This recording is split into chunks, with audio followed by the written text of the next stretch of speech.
Number one is we want to speak to the effort by Pastor Umo Eno, that's the governor of Akwa Ibom State, in actually subjecting the Arise agenda, his blueprint, to citizens and members of the public. Personally, I don't think I've even seen it, in the state before, where a governor has to, present his blueprint to the public and is asking the public to constructively give, their feedback and criticisms and how the agenda and its priorities can be improved to better the lot of the citizens. We commend that, and we want to say, kudos to the governor for doing that. Away from the usual, where development when it comes to young people is tilted in one particular direction. We saw that this time around there was a deliberate attempt to ensure that the development went across board, be it sport, be it entrepreneurship, be it education, be it empowerment.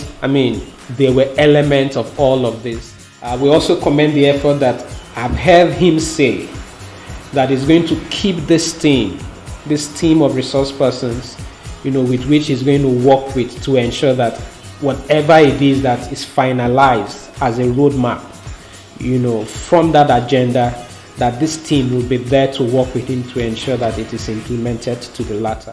I should say, however, from the public presentation that was made after the resource team had their 2 days meeting, that some of the things that we have been, requesting for as a cluster, for government to integrate into their plans, from the public presentation. I don't know what the final document will say, but from that public presentation, we could see that there's an attempt to integrate those things, into their plans, and so from that perspective, we are willing to work with the government to ensure that the implementation of those initiatives, are implemented as it should and delivers on the outcome and the expected result.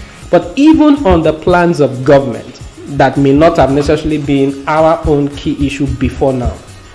Now, the issues that we have advocated for as prior to this time are not the only issues we advocate for as a youth cluster. It's just that they probably take a frontline, seat in terms of our advocacy. But generally speaking, we represent the collective good and development of young people in the state. So whatever plans the government is actually putting together, to see how it uplifts young people from 0 to 1 or 0 to 5. Because we are technocrats in the industry, we are willing to bring our experiences and our professionalism and expertise to bear to help the government see this to limelight.